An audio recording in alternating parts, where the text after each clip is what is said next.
Morning, everybody. Welcome to today's 1 million by 1 million strategy roundtable for entrepreneurs. 1Mby1M, as you know, is the first and only global virtual accelerator for technology startups in the world. Our mission is to help 1 million entrepreneurs reach $1 million and beyond in annual revenue. In support of that mission, we do these free mentoring roundtables week after week after week, year after year. It started back in the fall of 2008. This is the 732nd free mentoring roundtable from 1Mby1M, and Maureen has produced all of them. We have released the 1Mby1M AI Mentor, which is essentially Sramana Mitra's digital mind trained on 20 years of my writings, mentoring session recordings, and the 1Mby1M curriculum, etc. So this is working really well, and I strongly advise you to use it as much as you want, because you can run all decisions by this, and it will give you meaningful opinions based on our methodology, our pedagogy. And the other companion piece that I would refer you to is our free Udemy course on AI mentoring prompts to develop startup strategy that will help you work with the AI mentor effectively. It gives you strategic prompts that will, start good conversations which you can build upon. Okay, we are going to do the pitch session. We have 2 pitches scheduled today. Remember, this is a safe working session. There is no other agenda but working on your venture.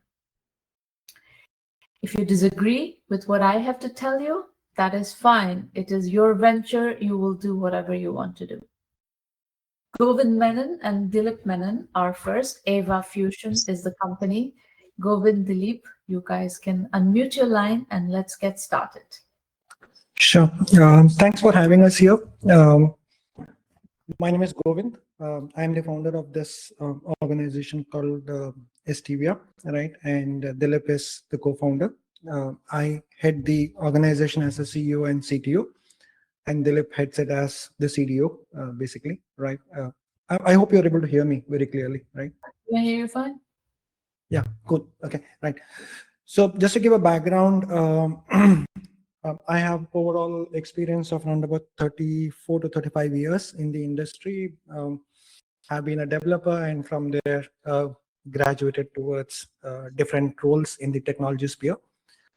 And Dilip also has got around about 31 years of experience, and he has been a PMO through his life, project manager in different IT organizations. So that is our background.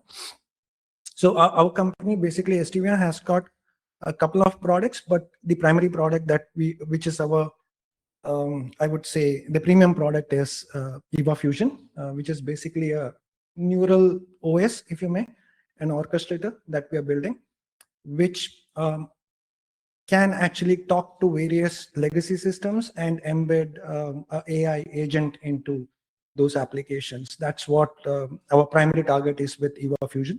This is sort of an orchestrator that we have built. And I'll walk you through as we go to the next slides, right?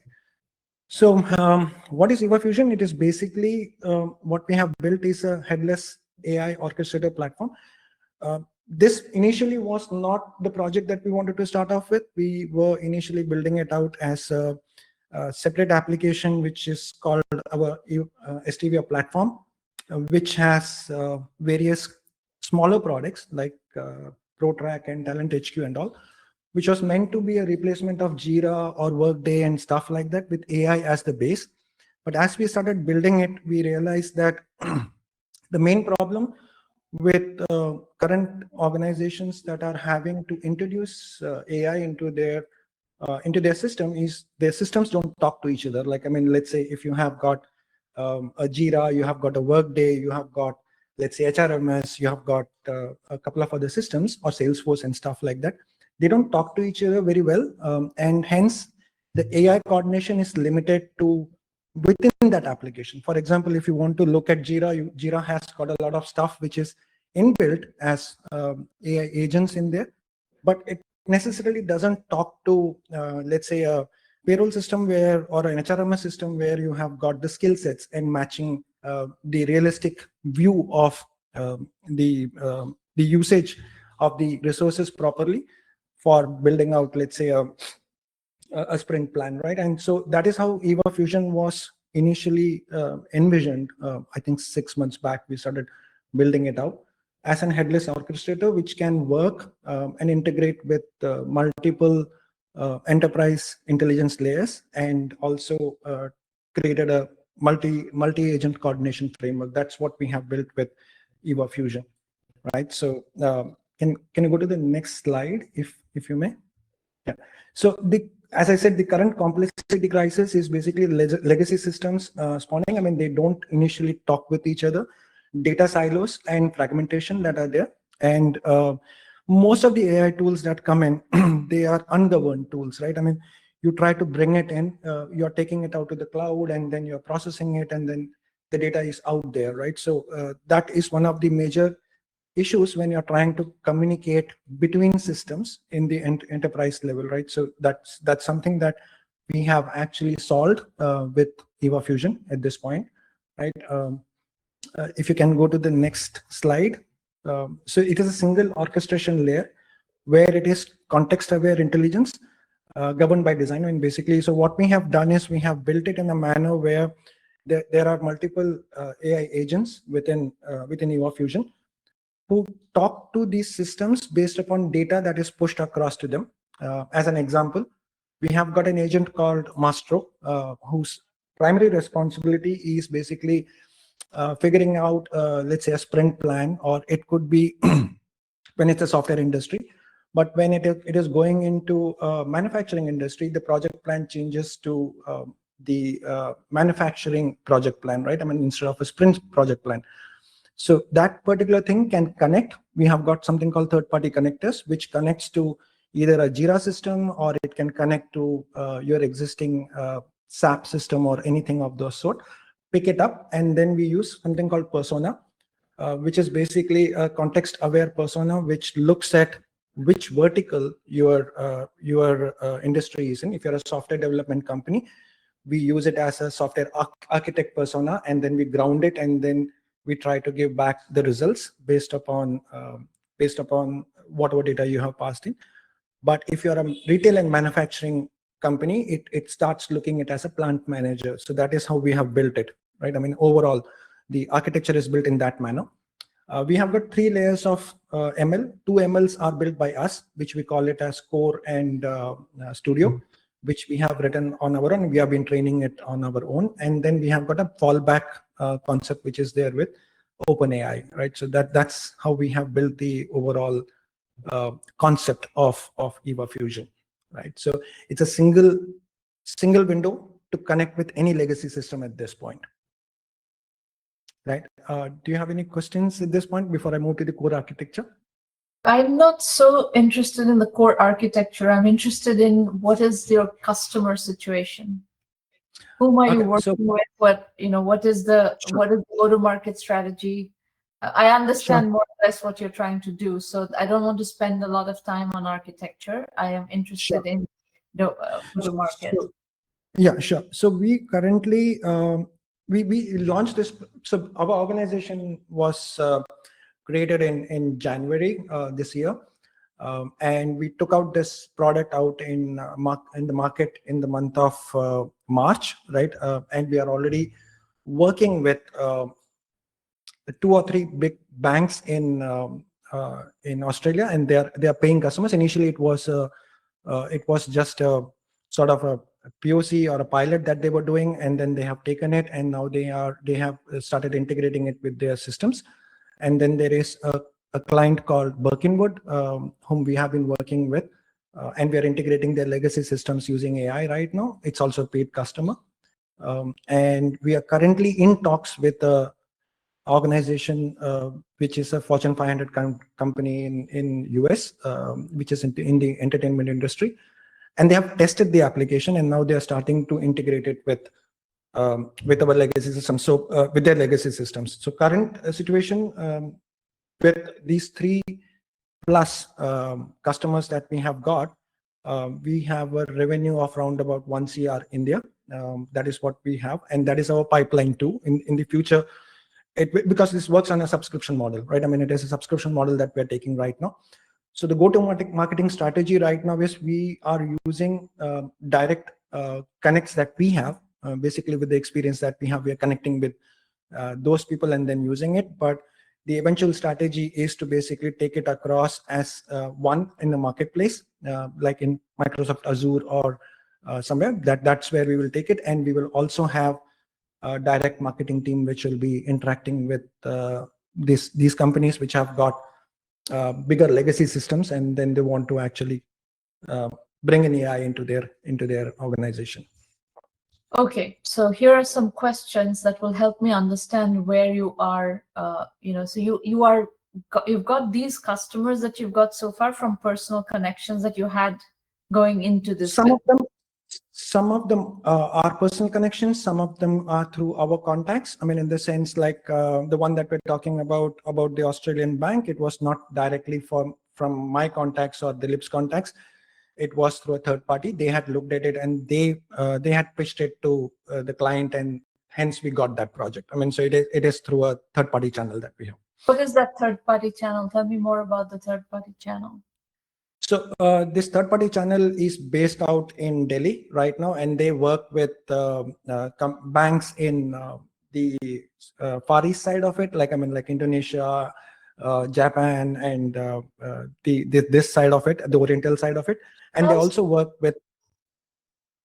Are they a system integration house? They are not they are basically sort of a company which takes up smaller projects from these banks and all, and do it basically into data entry and stuff like that. But they want to expand, and since we have the connect with them, they have taken us across there because we are new, right? I mean, they would not directly bring us in. But what is your relationship with the customer? Do you have a relationship with the customer, or is the customer relationship belongs to the Delhi company?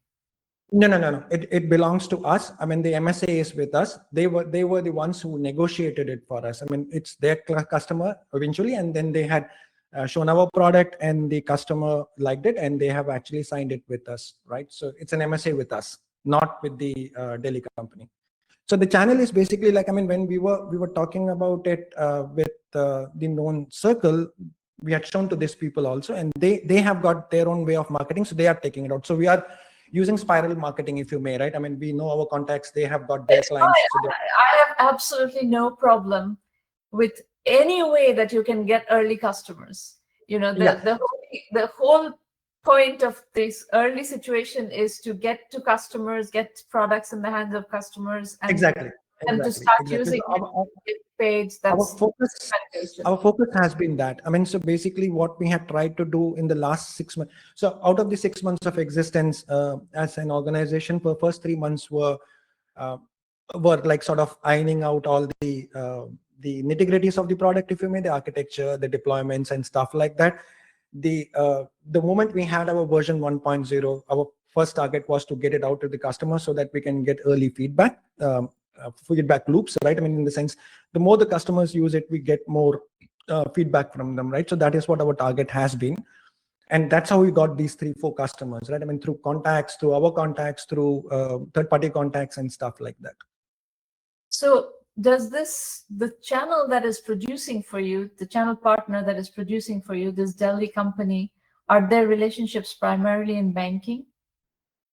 They have in banking and in manufacturing, but currently they are focused on what we have done is we have taken it across only to the banking industry. Manufacturing will be the next that we will take it across. In banking, are there specific legacy systems that you're encountering, that you are working with, that you're building connectors to, et cetera, that is giving you some core domain knowledge in? Go ahead.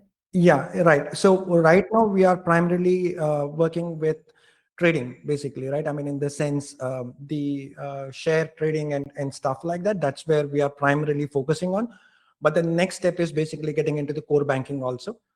So current focus has been on the trading side because that's where they had the budget, as in the bankers had the budget for creating a new application for the trading sector. So that is where we are connecting right now.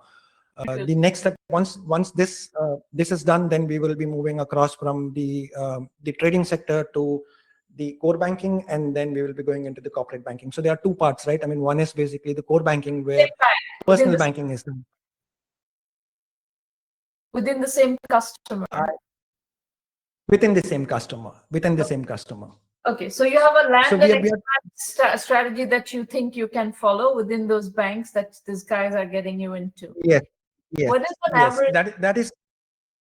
What is an average project size? What is, like?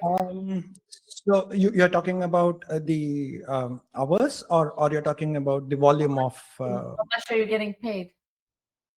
Paid, yeah, okay. So as I said, I mean, it's close to 1 CR that we have got in revenue till now in the last 3 months, which is coming from two customers, right? Dilip, right? So it is basically around about, one of them is a smaller customer, so it is lesser. It is like 40 lakhs. The other one is 60 lakhs Indian rupees I'm talking about, right? So that is what our current is, and it's a monthly billing that we do, right? So the initial stages, so this revenue had come from, started coming in from May, right? May onwards is when the revenue started coming in, because the first 2 months were pilot, so we didn't actually charge them for the usage because it was a POC, right? Post that, monthly charging that we do is at 2 levels. One is the platform fee that we have, the entire platform fee, and then we have got the seat fee, right? So like if, so we are charging it right now 7 lakhs for the platform fee, and then we have got 30,000 plus for each seat that they're using. So it comes to around about that number of 20-25 lakhs per month from one customer at this point. 25 lakhs from one customer. That's the business model we are looking at here. Dilip, is my network okay? We are able to hear you. Dilip? Yeah. Dilip, is 20-25 lakhs a month, monthly recurring revenue your business model? That is the minimum that we are looking for, which probably we are hoping can multiply, because we have not even reached out to. It's just the initial period that we have. No, that's fine. 20-25 lakhs per use case, right? It's like this trading use case generating 25 lakhs. Your next use case within the same bank is going to generate another 20-25 lakhs. Yes, it will multiply. Okay. Correct. So each of this will multiply by the verticals within the bank, right? That's how we have modeled it, right? Use cases. Okay. All right. Then my next question is, what is the deployment? Are you having to do a lot of services? Is the product what you're selling, or are you selling services? How is this? How are you getting the product to roll out inside a customer? So this is basically a BaaS model, a brain as a service. That's how we have put it across, right? I mean, so the BaaS runs on our server. Basically, it runs on our server, and then we have got SDKs and the REST APIs which go out to the client, right? So the client is using that service for the brain that is Eva Fusion. So it is not deployed on their server. It is deployed on our secure server, which they get a direct access. That's not my question. My question is there a lot of integration and custom software development in the process? So there would be integrations that will be involved. Right now, the integrations that we have, I would say out of the total project, when we are actually implementing it, around about 20% of our effort will be going on integration.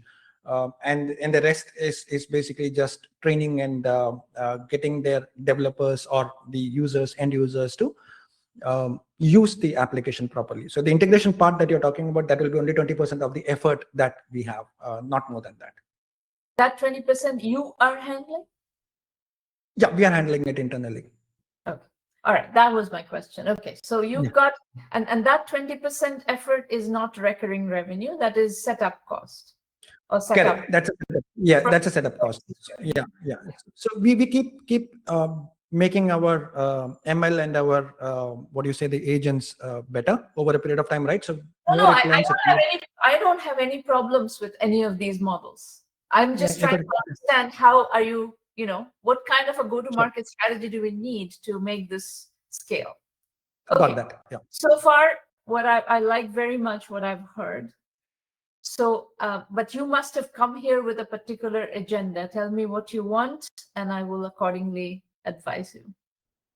Okay, so there are a couple of things from my side. I mean, Dilip might have more, but a couple of things that I have in mind. So one of the key challenges that we have faced is basically getting the people to understand, right? I mean, what we're trying to build. This is I would not go as far as saying that this is the first of a kind product, but it is definitely one of the first initiatives that are there, right? So I'll tell you, one of the feedback I have for you is the way you're pitching it is not the way you should be pitching it. So we have to completely revamp the pitching. Okay. If you decide to work with us, the first thing I'm going to have you do is completely revamp the pitch, and we will create a customer pitch with which you can.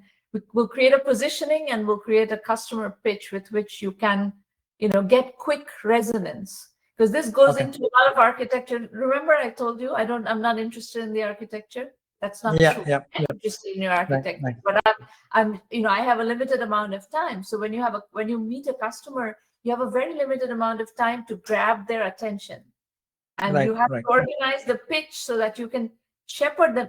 The detailed customer architecture details and all that can come at a later meeting, but the first, you have to grab them within the first 5 minutes, the first 15 minutes of a meeting, and explain how you're going to deliver value. So we have to redo your pitch, customer pitch completely, to get that to hit and resonate immediately. That would be the first thing I would do with you if you decide to join the program. Sure. Okay. Right. Dilip, you have any specific questions? Sorry, but Sramana, what has happened is we were not aware of this process. So I had already sent out the deck, and while going through the videos, I realized that this is what was required. But since this has already been sent, so I was mentioning to Govind that we need to do this. This is exactly what you have put forth now. So we'll definitely work on this. In fact, we have a pitch that we would have sent earlier, but then anyway, since you have given your inputs, we will work on this. Okay. All right. Well, if you need help, you're welcome to join the program, and I'll help you. But what you're doing is interesting. I think it's with a proper go-to-market strategy, you can definitely scale this business. And I like it very much that you found somebody in this company in Delhi that is putting you in front of real customers in a particular sector. Having a tight sector, to get into and have repeatability is incredibly valuable. So if you can a number of banking customers and reference accounts and so forth, and a bunch of use cases within the banking sector, so that each client starts maybe at 25 lakhs a month, but goes on to crore a month or so forth or more. That is a very, very good strategy, I think. Sure. Correct. Thank you. Banking is just one vertical that we're talking, because we have created it for around 21, 22, right, Govind? I wouldn't go to too many verticals at once. Yeah. So our focus. So our focus is in. Our focus is right now banking and entertainment industry, because that's one we are talking in the US. The one that we are talking with. So we are keeping those two as the primary focus at this point, and then we will probably expand if banking as the primary focus. Okay.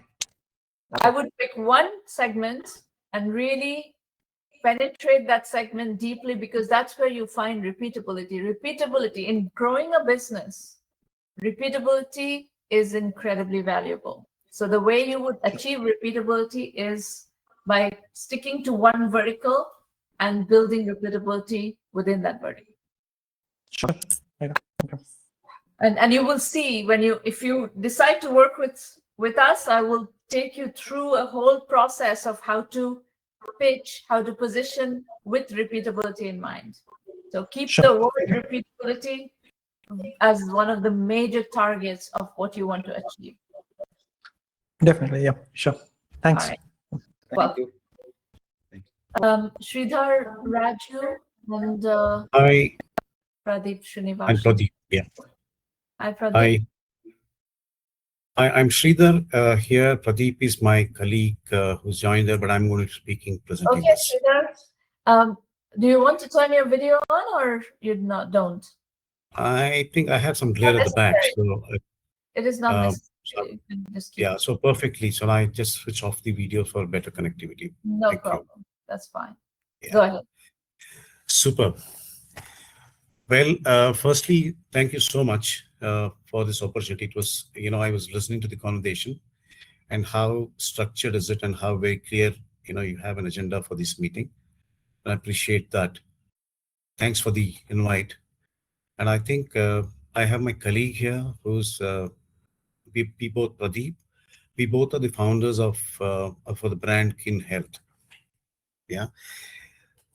What do we talk? Before we talk on this slide, I would like to say that we represent a leading and the fastest growing sector, which is the healthcare, and which is, today the CAGR of 12 to 13% growth.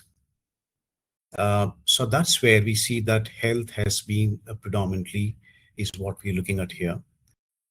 When we looked at health, we found, how do we get closer to the consumers? Then we could see in this market, there's a lot of business which is more of a B2B, but I said how we can get a little more closer to the consumers and the family.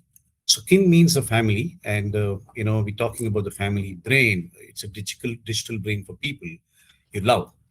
It's a place where the whole family health lives and connects, interacts, and acts. So that's a kind of very consumer centric platform is what we're looking at. That's the beginning of our slide, and So I'm going to stop you there and ask you a question. I don't know what's happening in India, and I cannot imagine that it would be that different in how it's going to evolve. In our health life, let's call it, in the United States, the digital hub of our health is the health system that we work with. Whether it's for, let's say, Stanford Hospital is the health system that we work with. Stanford Hospital has its own portal, and we plug into that, and that's where all the information is. That's where tests are, that's where imaging is, that's where doctor appointments are, patient relationship, appointments, everything sits there. There's no such thing called family brain. Mine and my husband's, the rest of my families, these are not connected. They are, and the US has incredibly big privacy laws and so forth. So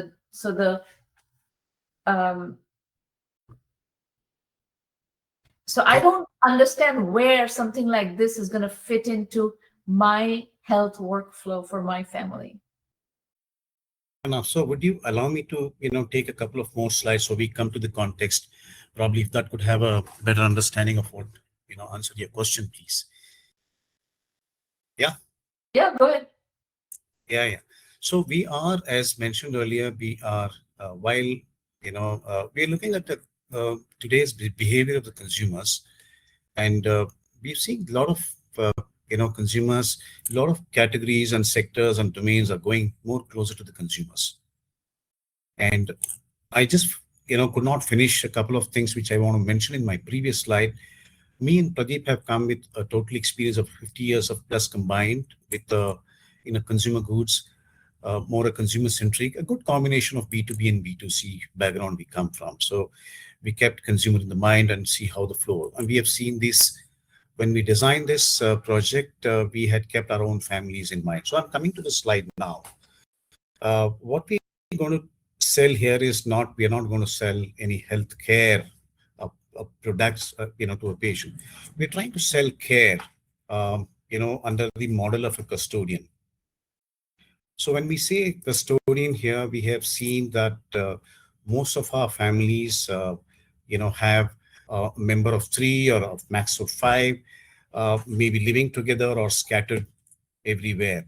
So we found that The challenge here is that the reports, especially I'm just coming to a single entry, door entry of this particular vertical, we found the health system on the records today is quite fragmented and scattered within the families.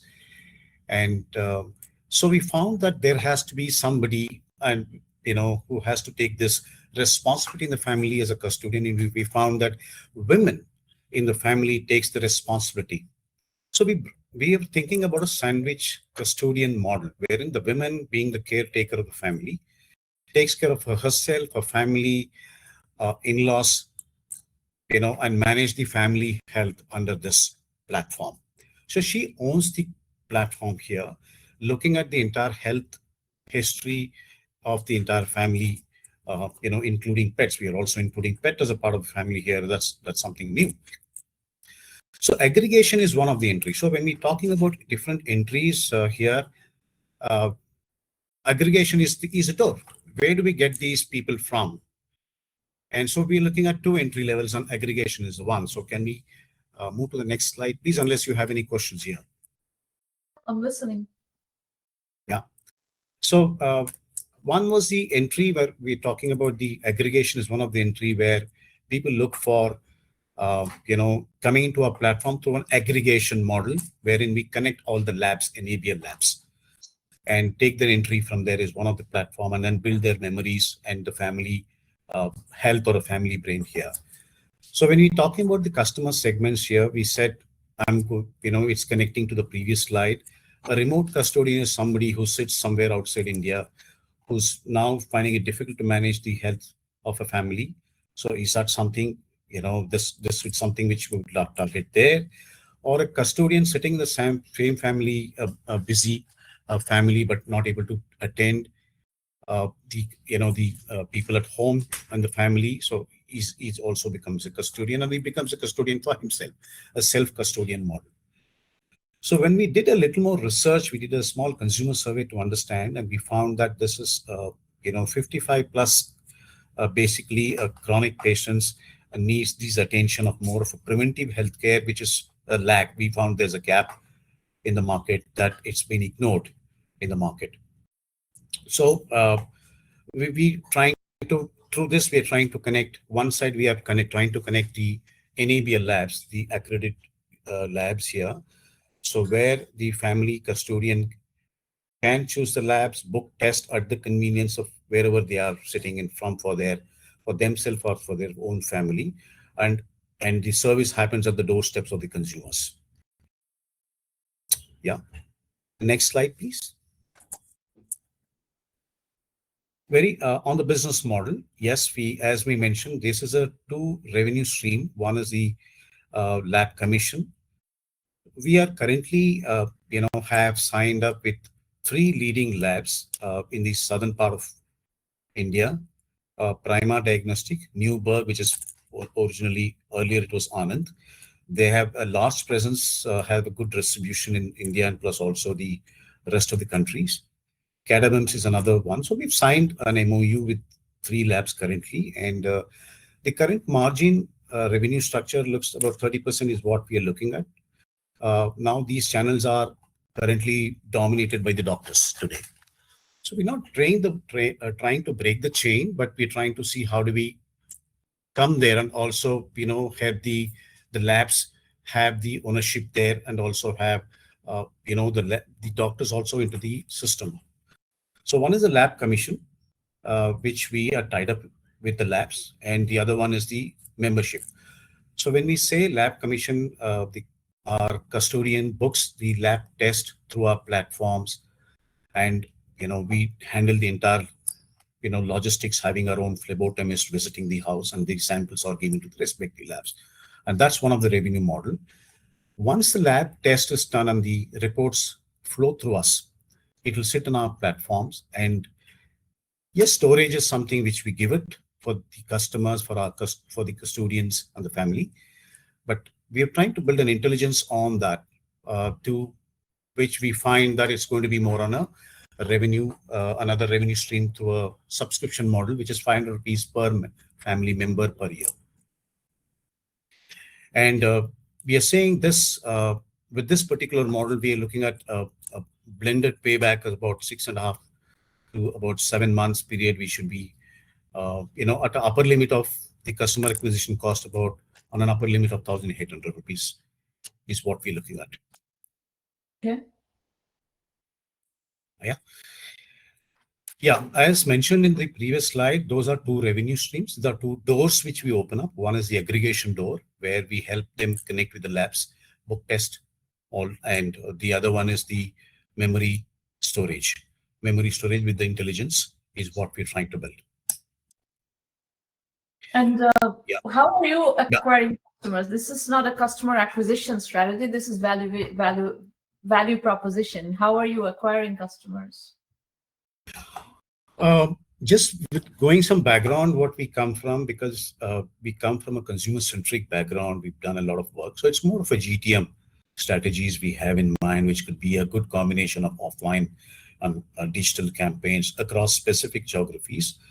So we have a detailed discussions and plan going, which is in terms of how to acquire customers. It's purely going to be we're going to identify when you've got about offline activities. Of course, it's going to be in various apartment complexes, high traffic locations, doing health camps there, educating the customers on what are we talking and how this can add value to the customers, at one place.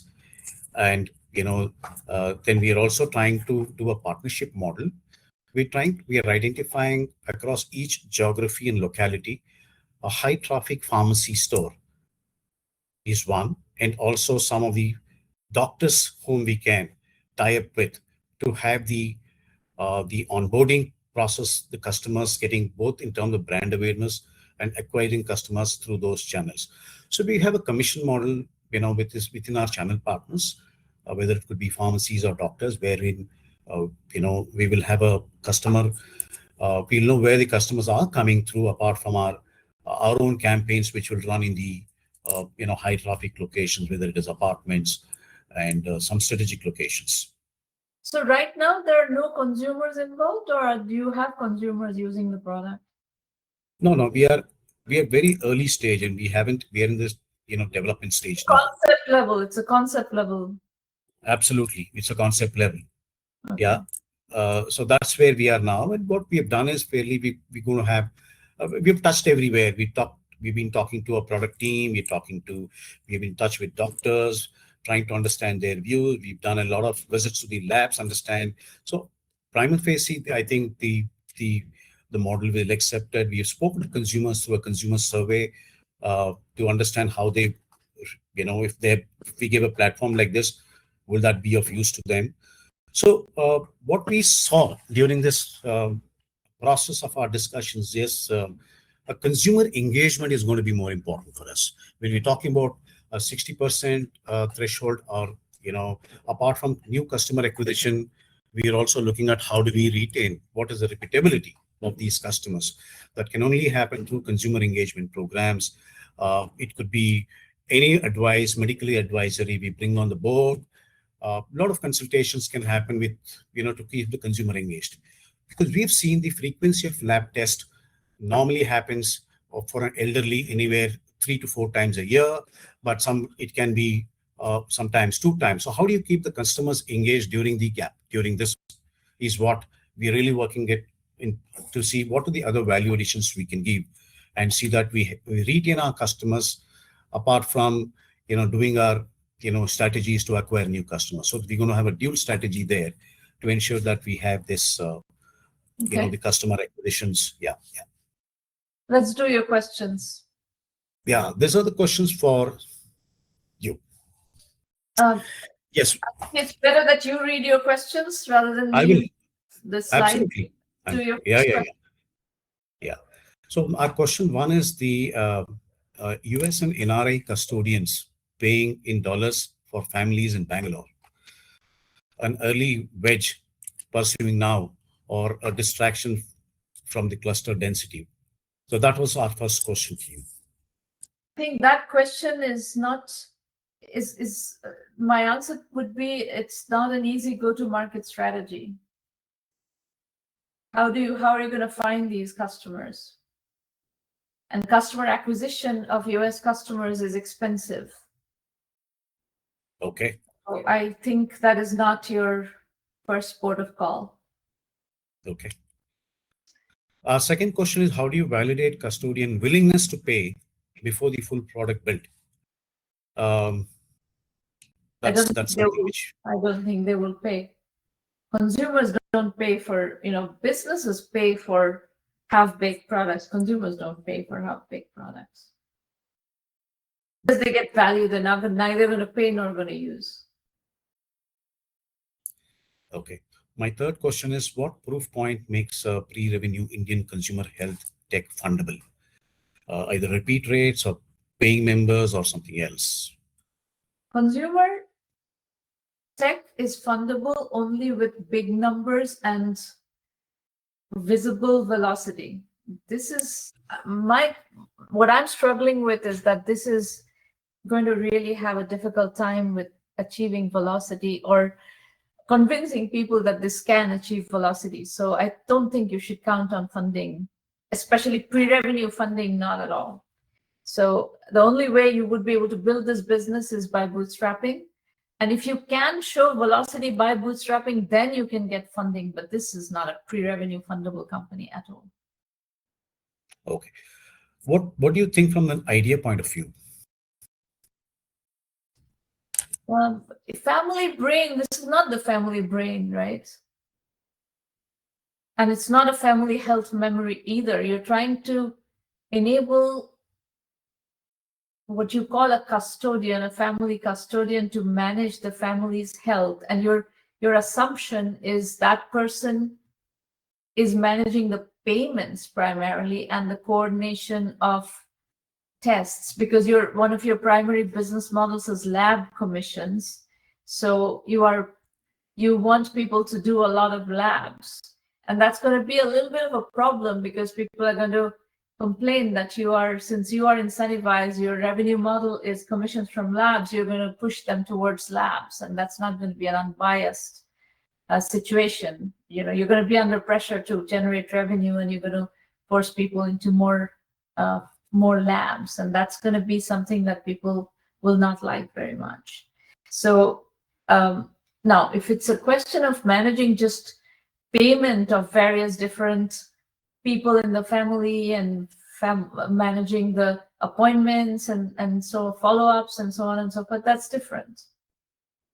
That means that you have more an administrative product. There are products like Mint, for instance, that are family personal finance product and stuff like that. This is the category that this would go into. Yeah, just to clarify, if there is something which I missed during the process is, we are going to be a Swiggy, like what you see in the food industry, food tech, and in the health tech space. So we don't. It's a consumer's choice. When a consumer looks for a particular lab, in terms of doing a test, either in terms of the geography, the convenience, locations, the customer has a choice, and we don't recommend anything, and it's a consumer has a choice to choose on the platform. So we don't push any labs. We say, hey, this is it's more an administrative app, basically. Okay. It's an administrative app along the lines of Mint, personal finance kind of apps. This is basically a family health management app, including bills and including appointments, including labs, etc., etc. So neither family nor family health memory captures that angle. Another point was, interestingly, what we found is, especially when we looked at 55 plus in the family, we found that the preventive care segment has been neglected, and there's a lot of post-movement happening.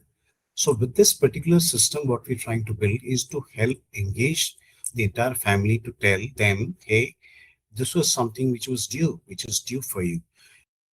Do you want to look at it now? Can we help for you?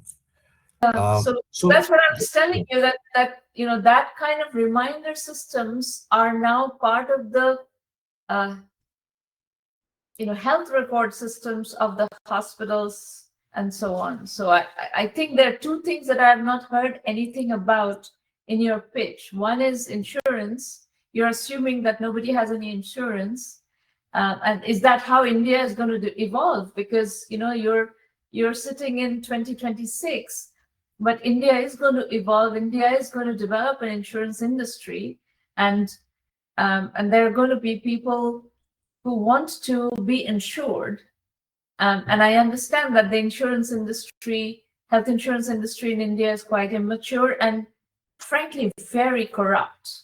They try to get out of reimbursement responsibilities very often, and they very often do not reimburse. They take the premiums and they do not reimburse, and it's full of corruption. But hopefully that is on the cusp of changing over the next decade, which is when you're going to be building this company, right? Your company is going to be built over the next 5, 7, 10 years, and it will have to take into account what is happening on the insurance side, number one, and number two, electronic health records and the hospitals, how hospitals manage their patient relationships, billing, and so on and so forth, have to be taken into account as well. All these people that you're talking about will be operating with an insurance system and a electronic health record system, which either they have to be integrated or they're operating on different silos. And if it's a question of paying bills, maybe what you're talking about is putting all the different accounts of electronic health records into your dashboard, and then managing all this somehow. But you have to take these things into account. Right now it's a self-pay system that you envisioning, and that everything is going to happen on your portal. But there are other portals and other electronic record systems that you're going to need to keep in mind and integrate with, potentially on the electronic health record side with the hospital systems, and then on the insurance side with the insurance companies. And that whole nuance is missing from your pitch. Point taken. Point taken. Just to read some of them which we are missing, I see there's some gap. There was when we say the health records, we've studied, we've discussed with some of our competitors. Let's take 1Mgy. 1Mgy is one of the leading platform here, and they have their own collections and they have their own portals. Like 1Mgy, there are many more. So they don't talk to each other, in the sense a customer, when going to a specific lab today, might visit another lab. So each independent lab have their own customer records for their particular test which is done, but they don't speak. When the customer moves into a second lab, but my system will help the consumer to track the same test repeatedly done in various labs over a period of time and throw them an intelligence. It can also be shared to the doctors, saying that what's the trend looks like in the last few years. So it now today it's isolated, wherein. But it's not going to happen without integration, is my point. It will. The 0.5 or 1.0 phase is just we're going to do our own level, but definitely that's the second phase. We're going to have an integration with the respective labs now and see how the flow happens within the whole system. Parallelly, we are talking to insurances to see how do we cover. We have to be we now, our company name is Health Tech Enablers. So which means we're trying to take an entry now. With this particular stage, we don't want to have too many things doing. So once we have there, so we will bring in the entire the ecosystem of health, which will also include insurances into the umbrella. So we didn't want to speak here because it's too early, because we wanted to start where we wanted to, where we think is something which we need to take an entry. Tell you what makes me uncomfortable about this business is that it is B2C. And it's a business that you don't have much of a choice but to bootstrap up to a significant point. And B2C businesses with this level of complexity are very hard to bootstrap. Okay. So what's your suggestion? Very early, I think my first suggestion is you should question whether this is the business that you want to spend the next 10 years of your life on. Because this is not going to be a high velocity business. And if you have any idea that you want to do a venture funded business, a business that cannot achieve velocity is usually not venture fundable. So your only choice is bootstrap business, and bootstrap businesses where the primary customer is the consumer need to be much simpler, much easier businesses where you can sell the concept much quicker, much easier, and get people to pay much more, rapidly. And this seems to me like it's going to be full of friction. So I guess I'm questioning the fundamental choice of doing this business. And you're very talented people, you're smart, you're experienced, talented people. Is this where you want to put your talent? It's a much more fundamental question than questioning the business strategy and so forth. I'm suggesting that you ask yourselves, is this where you're going to spend 10 years of your life? Because it's not going to be an easy way to build this business. Okay. Oh, this is not No, thank you so much. It's always a pleasure to get feedbacks, and since you've been seeing people around there, and I think it's a good, valid feedback.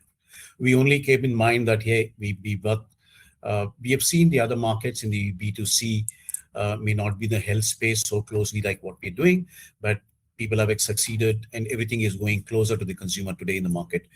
So if everything else can go, if food can go, if the fashion can go, why not health? Why not care? Because fashion is an e-commerce business. E-commerce is very easy to do with consumers. This is not an e-commerce business. Food is an e-commerce business. That e-commerce is one of the easiest things to do in B2C mode. So e-commerce is as a digital business, e-commerce is the simplest digital business out there. But this is not an e-commerce business. B2C e-commerce is relatively simple. What you're trying to do is not simple at all, and it is not an e-commerce business. So think very, very deeply whether this is where you want to bet your career on. Okay? Perfect. Thank you. You're welcome. Folks, I'm going to take you through how to use 1M1M, and I'm happy to take more questions after that from anybody. People who have pitched, not pitched, here, just listening, anybody can ask questions. 1M1M is entirely virtual. 1M1M.com is your starting point. You can find everything there. The digital mentor, you can access it through the website. It also sits on Delphi. That's the technology we built this on. The premium program is our full mentoring program.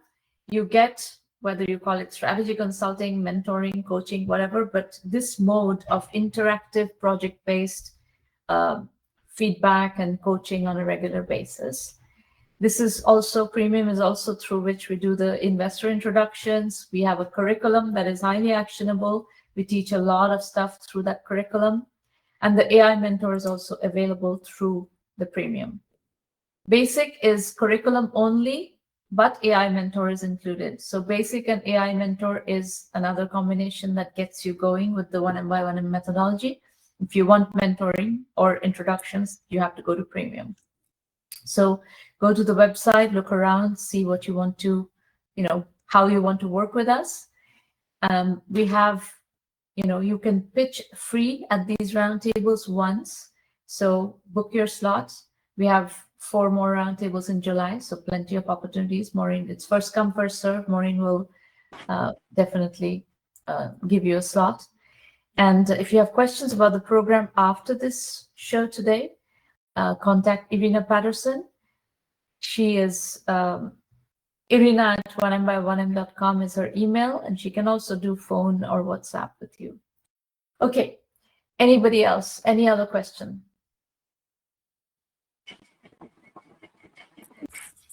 Yes, no? Pradeep, your hand is up. Did you still want to ask something? Okay. All right, folks. Good luck, everybody. Good talking to you. Thank you. And all the best. Thank you. Bye. Thank you so much. Thank you so much. Thank you.